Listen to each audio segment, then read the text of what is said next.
Hello students, कैसे हैं आप सब। आई होप आप सब अच्छे होंगे। आईसीटी वर्चुअल क्लासरूम में आप सबका स्वागत है। मैं विकास। बच्चों, क्लास 6 का मैथ्स हम करेंगे और यहाँ पे रिवीजन चल रहा है। तो आज से हम ज्योमेट्री का रिवीजन स्टार्ट करने वाले हैं। देखिए, जो बेसिक चीजें आप पढ़ चुके हैं यहाँ पे, ठीक है, उन्हीं का रिवीजन है। बस क्वेश्चंस थोड़े ही आपके अलग होंगे, बिल्कुल सेम क्वेश्चन हम रिपीट दोबारा नहीं करेंगे, क्योंकि एक्सरसाइज के क्वेश्चंस आप कर चुके हैं एक बार। यहाँ पे जो क्वेश्चंस कवर किए थे वो भी कर चुके हैं, तो थोड़े हट के क्वेश्चन करेंगे। कॉन्सेप्ट वही अप्लाई होंगे यहाँ पे जो आप सीख चुके हैं, इसीलिए इनको थोड़ा ध्यान से समझेंगे आप। अगर किसी बच्चे को किसी भी क्वेश्चन में कोई डाउट आता है तो आप किसी भी टाइम पूछ सकते हैं हैंड रेज करके, ठीक है। तो अब देखिए यहाँ पे कुछ क्वेश्चन, ठीक है, 16 क्वेश्चंस आपको ऐसे मिलेंगे जिनमें जो मल्टीपल चॉइस होंगे। इनको क्या बोलते हैं बच्चों? इनको बोलते हैं MCQs, ठीक है।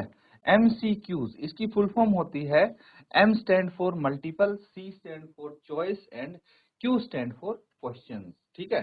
तो मल्टीपल चॉइस क्वेश्चन इनको बोलते हैं। ऐसा क्यों बोलते हैं? क्योंकि देखिए, 4 ऑप्शन दिए जाते हैं, एक सवाल पूछा जाता है आपसे और उसके 4 ऑप्शन दिए जाते हैं। अब चारों में से कोई एक उत्तर सही होता है, ठीक है। तो जो सही उत्तर है वो आपको बताना होता है। समझ में आ गया? अब पहला क्वेश्चन देखिए, number of lines passing through 5 points, ठीक है। Number of lines passing through 5 points such that no 3 of them are collinear is. तो आपको ये बताना है कि 5 पॉइंट है आपके पास, मान लीजिए, ठीक है। 5 पॉइंट किसी भी मतलब किसी भी तरह ऑर्गेनाइज हो सकते, अरेंज्ड हो सकते हैं। अगर हम ऐसे इनको अरेंज करने की कोशिश करें तो क्या दिक्कत आती है? कॉलिनियर नहीं होने चाहिए कोई भी 3 पॉइंट। जैसे इसमें 3 पॉइंट ये क्या हो रहे हैं? कॉलिनियर हो रहे हैं। कॉलिनियर मतलब एक सीधी रेखा में कोई भी 3 पॉइंट नहीं होने चाहिए। तो कैसे अरेंज करें भाई 5 पॉइंट हम, है ना? सोचने वाली बात है। तो मान लीजिए जैसे एक पॉइंट मैंने यहाँ अरेंज कर दिया, ठीक है, दूसरा पॉइंट मैंने यहाँ अरेंज कर दिया, तो 2 पॉइंट क्या हो गए? कॉलिनियर हो गए। अब तीसरा पॉइंट इस लाइन में नहीं आना चाहिए, तो हम इस लाइन से थोड़ा हटके कहीं ड्रॉ कर देते हैं। यहाँ ड्रॉ कर दिया मान लो, ठीक है। तो 3 पॉइंट हो गए। अब देखिए 2 पॉइंट ऐसे भी हो गए, तो तीसरा पॉइंट इस लाइन में भी नहीं आना चाहिए, तो नहीं आएगा भाई। हम ऐसे कर देते हैं, ठीक है। और इस तरह से आप क्या कर सकते हैं, एक पॉइंट मैंने यहां बना दिया। अब देखिए कोई भी 3 पॉइंट आपके एक लाइन में नहीं आ रहे हो तो बताओ। तो अगर हम इस तरह से देखें तो क्या बन गया? ये बन गया एक पेंटागन। क्या बन गया? पेंटागन, जिसकी 5 साइड्स होती हैं वो हो गया पेंटागन।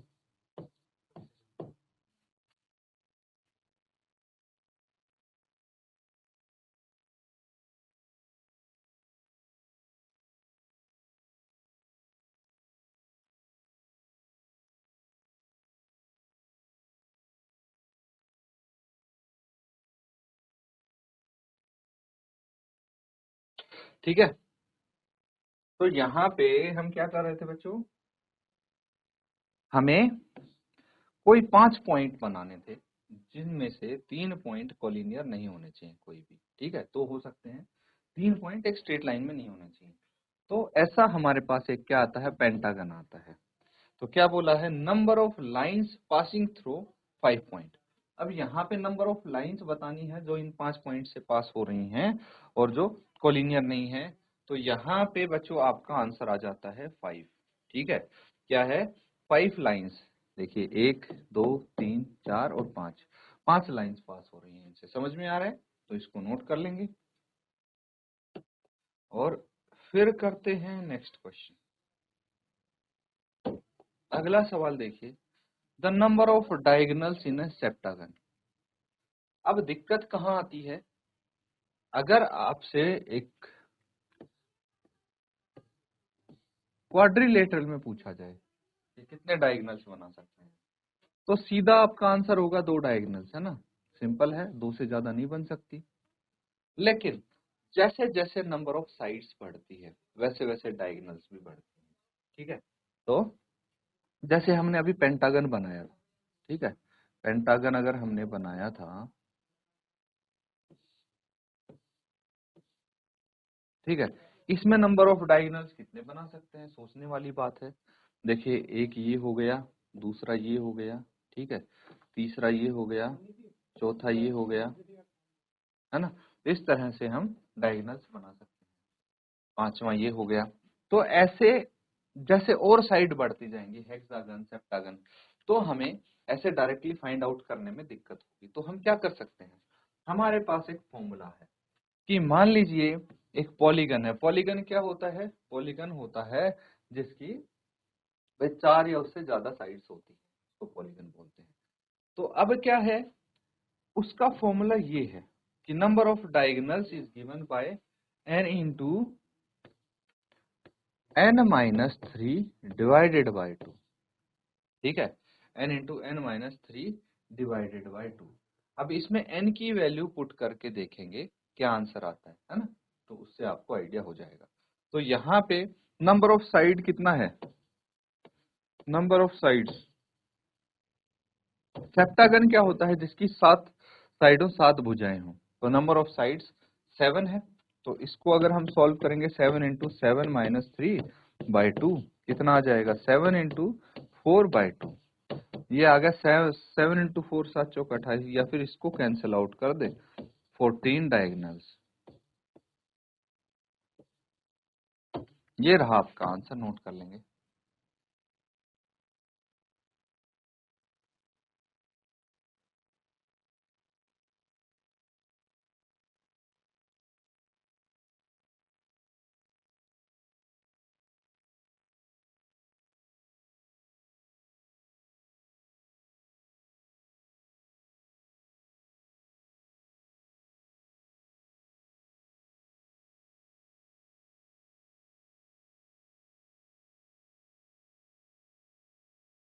तो ठीक है, नोट कर लिया यहाँ पे। अब देखिए बाकी चीजों के लिए भी आप चेक करके देख सकते हैं इस फॉर्मूले को, ठीक है, खाली सेप्टागन के लिए नहीं, जितने भी पॉलीगन है सबके लिए अप्लाई होता है।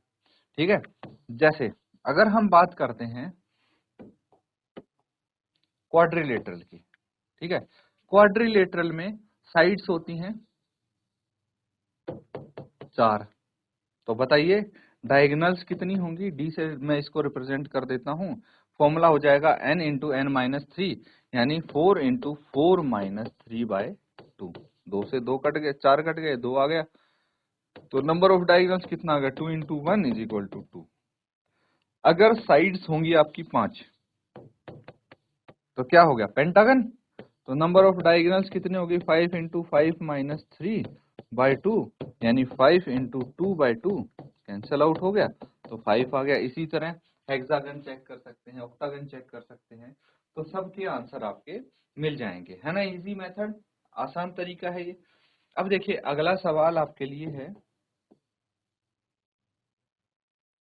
ये। तो यहाँ पे एक लाइन सेगमेंट दिया है, फिगर आप देख पा रहे हैं। अब इसमें बताना है number of line segments in this figure कितने हैं। तो चलिए यहाँ पे हम नाम लिख के देखते हैं। देखिए सबसे पहले ए बी, है ना, एक लाइन सेगमेंट ए बी है, फिर ए सी है, फिर ए डी है, फिर ए ई है। सारे लाइन सेगमेंट तो हैं, A B, A C, A D and A E है पूरा। फिर उसके बाद हम बी से स्टार्ट करते हैं, B C, B D and B E. फिर सी से अगर स्टार्ट करेंगे तो C D, C E and फिर डी ई। तो टोटल कितने लाइन सेगमेंट्स हो गए, अगर इनको काउंट करेंगे 1 2 3 4 5 6 7 8 9 10, टोटल 10 लाइन सेगमेंट्स हो गए। तो option B is correct option.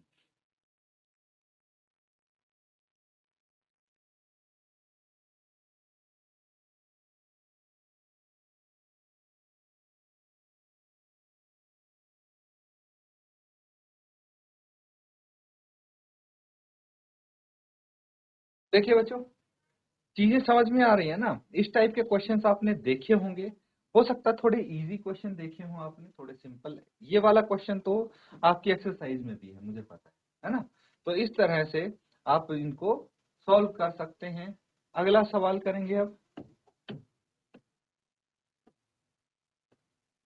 देखिए ये एक क्वेश्चन है, इसको ध्यान से समझेंगे। Measure of two angles between hour and minute hand of a clock at 9 o'clock are.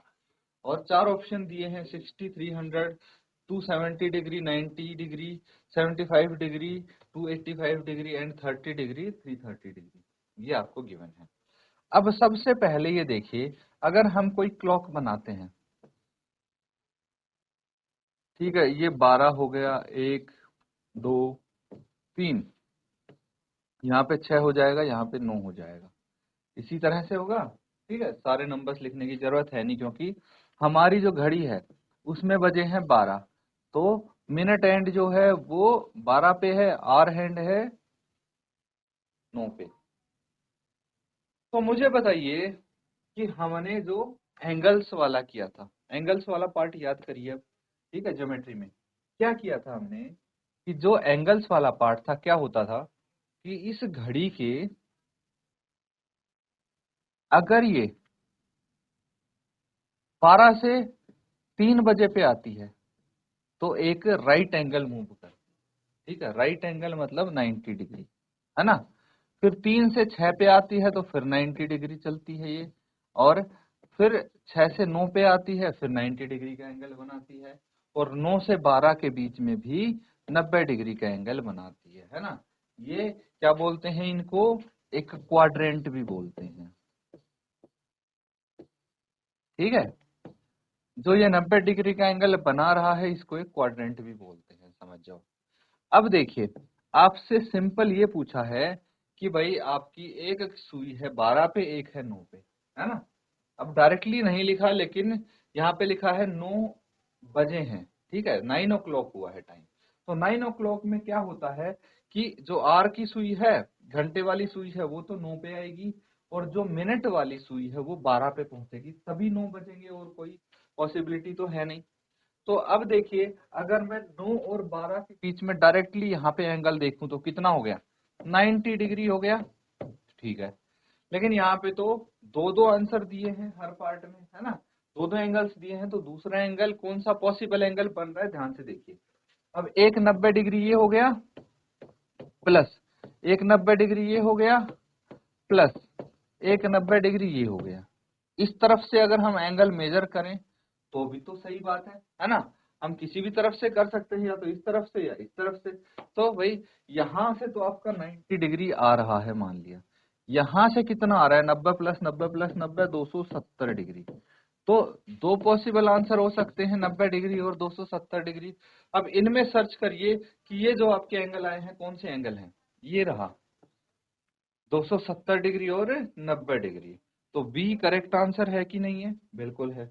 अगला सवाल देखिए अब, if a bicycle wheel has 48 spokes. Spokes क्या होती हैं बच्चों, देख, आपने अगर साइकिल देखी होगी, बाइसिकल, ठीक है, तो उसका पहिया होता है, ठीक है, उसमें जो ताड़ी होती है, ताड़ी बोलते हैं, या फिर उनको स्पोक्स बोलते हैं, कुछ कैसी होती है मैं बताता हूँ आपको, ऐसी पतले पतले डंडे टाइप की होती हैं, ये लगी होती हैं। अलग अलग नंबर ऑफ स्पोक्स होते हैं अलग अलग टायर्स में। ये बेसिकली क्या करते हैं, इसके टायर को सपोर्ट देते हैं, ठीक है, ऐसी स्पोक्स हैं, ठीक है, ऐसी होती हैं स्पोक्स, इनको स्पोक्स बोलते हैं।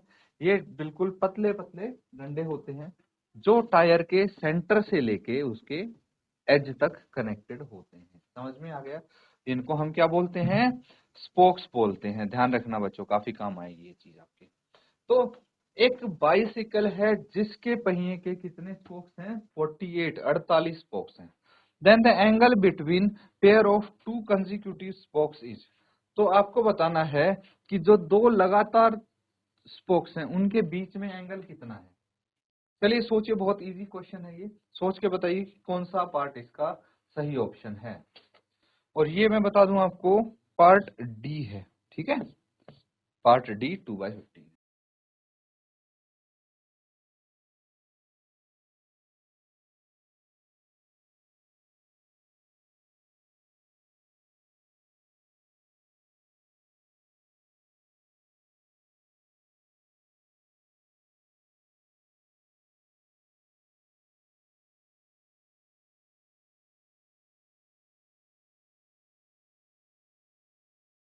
तो ठीक है बच्चों, आंसर आ गया होगा। आंसर नहीं भी आया होगा, तरीका तो आपको बिल्कुल पता होना चाहिए।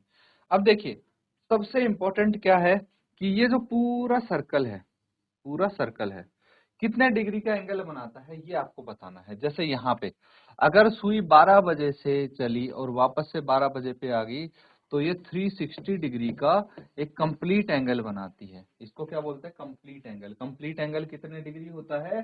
60 डिग्री होता है। ठीक है, जैसे राइट एंगल 90 डिग्री होता है, स्ट्रेट एंगल 180 डिग्री होता है, कंप्लीट एंगल 360 डिग्री होता है। तो टोटल ये कंप्लीट एंगल तो 360 डिग्री है। अब क्या बोला है, 360 डिग्री के एंगल को कितने पार्ट्स में डिवाइड कर दिया है? 48 पार्ट्स में। ठीक है, 48 आपको यहाँ पे स्पोक्स लगा के दे दी गई हैं। और आपसे पूछा है कि हर एक एंगल कितने डिग्री का है। तो हम क्या करेंगे, 360 को अगर 48 से भाग कर दें, डिवाइड कर दें, तो आपका आंसर आ जाएगा। आएगा कि नहीं आएगा? तो देखिए यहाँ पे ये चीज समझ में आ रही है?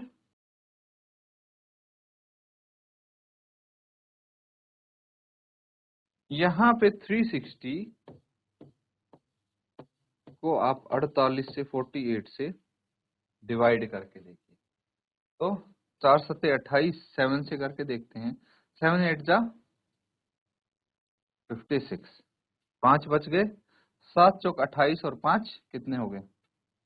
28 प्लस 5 34, 34।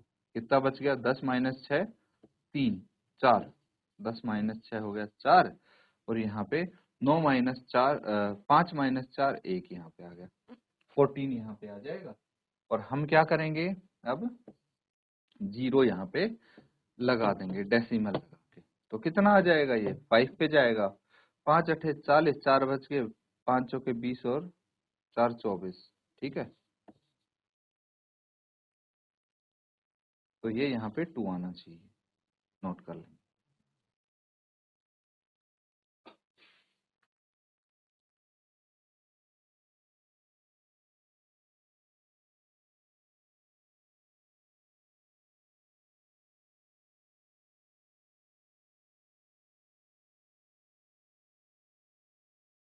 तो ठीक है बच्चों, यहाँ पे आपको आंसर मिल जाता है 7.5। अब दिक्कत क्या लग रही है? दिक्कत ये लग रही है मुझे 7.5 तो कहीं दिख ही नहीं रहा। दिख रहा है आपको? है ना, 7.5 कहीं नहीं दिख रहा है। तो ये आपको मिक्स्ड फ्रैक्शन में दे रखा है ना, मिक्स्ड फ्रैक्शन में दे रखा है। तो आप या तो इसको सिंप्लीफाई कर लो, नहीं तो एक और तरीका है। जब इसको हम डिवाइड कर रहे थे बच्चों, ठीक है, डिवाइड कर रहे थे किसको? 40, 360 को 48 से। देखिए हम डिवाइड कर रहे हैं 360 को 48 से, तो इसको पहले सिंप्लीफाई कर लेते हैं। सिंप्लीफाई मतलब सरलतम रूप में जो निकालते हैं, क्या आ जाएगा सरलतम रूप में अगर हम इसको निकालेंगे? तो देखिए 2 से आप डिवाइड करना चाहें 2 से कर सकते हैं, नहीं तो इसका एचसीएफ निकाल लेंगे दोनों का और उससे डिवाइड कर सकते हैं। ठीक है, तो यहाँ पे ये 24 आ गया, ये कितना आ गया? 180। फिर 2 से करेंगे, ये कितना आ गया? 12। ये कितना आ जाएगा? 9 दूनी 18, 90। फिर ये कितना आ गया? 6, ये 45 आ गया। फिर ये कितना आ जाएगा? 3 2 जा 6 और 3 15 जा 45। तो ये आ गया आपका 15/2। कितना आ गया? 15/2। अब देखिए 15/2 है, 15/2 तो मुझे कहीं दिख नहीं रहा, तो मैं इसको मिक्स फ्रैक्शन में कन्वर्ट कर दूंगा। 15/2 को कितना आ गया? 2 7 जा 14, एक बच गया। और यहाँ पे आप लिख सकते हैं 2 होल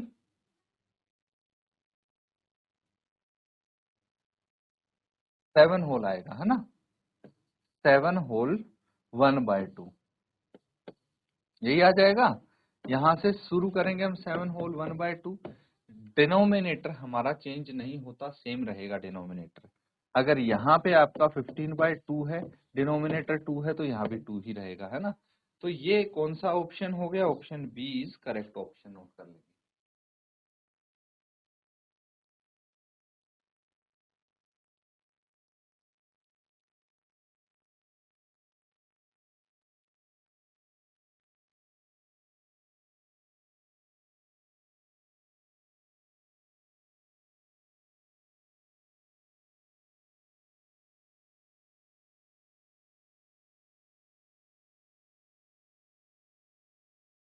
तो ठीक है, नोट कर लिया सबने। आगे देखिए,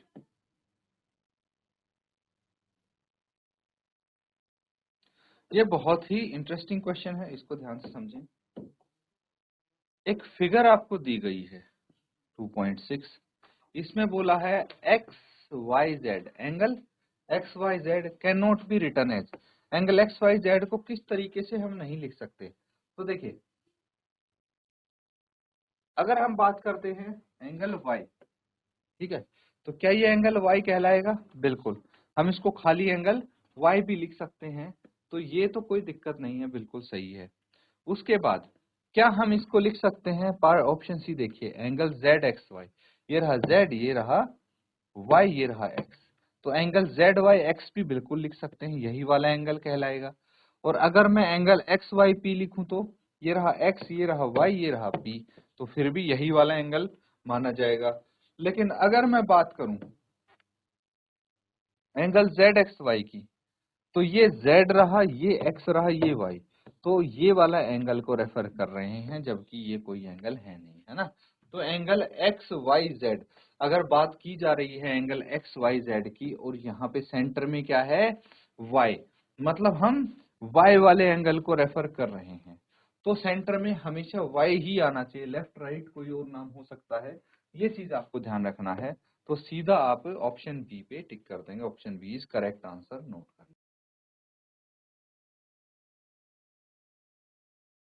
तो बच्चों, यहाँ पे जो हमने क्वेश्चंस रिवाइज किए हैं उनको अच्छे से आप प्रैक्टिस करें। इसी के साथ आपका सेशन यहाँ पे एंड होता है। Thank you and have a nice day.